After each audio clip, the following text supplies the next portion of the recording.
Salesforce shares are falling. The company earned $1.40 a share in the most recent quarter. The estimate was for $1.21, so that was above. Revenue was also above.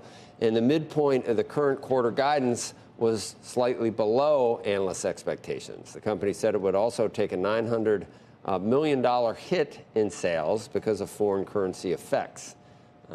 Put all that in a blender and you get down 6%.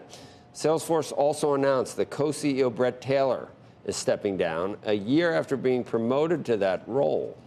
Taylor was chairman of Twitter's board, if you might recall, before Elon Musk took over the company. Mark Benioff now going to take sole charge of Salesforce.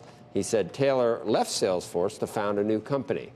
The previous co-CEO at Salesforce, Keith Block, left that role after just 18 months. And speaking to Jim Cramer on Mad Money last night, Benioff discussed Salesforce's need to pivot amid changing conditions.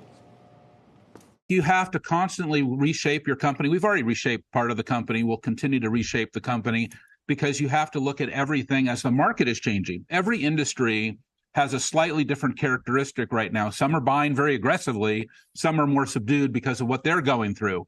And you want to invest more in the industries and products that are doing well. You want to pull back a little bit in the ones that are not. That's the ebb and flow of how to deal with a crisis.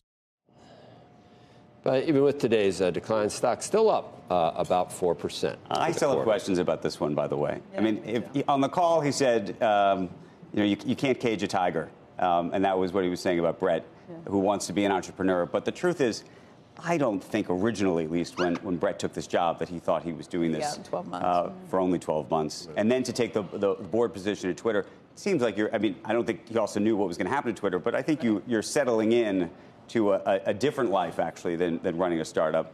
And, Mark's a bigger than life guy with a bigger than life vision, and I think it could be hard.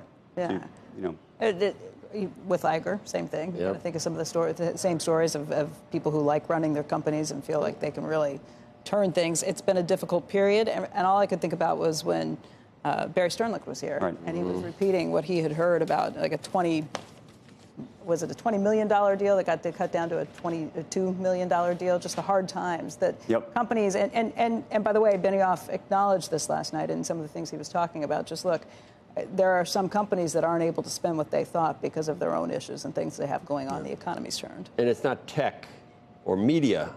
It's a boring Procter & Gamble, but A.G. Lafley has a big piece. A two-time, in the Journal. He's not coming back to the company, is he? No, not to Everybody's pulling an Iger. Iger or Schultz, that's how you do it. No, he already did. And he said a two-time CEO's advice to Disney's Bob Iger.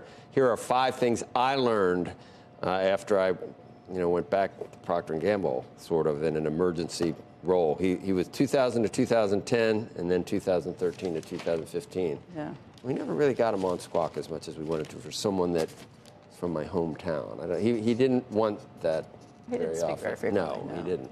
But he was amazing, and it was. He was. I'm going to read that, see what his thoughts are on it.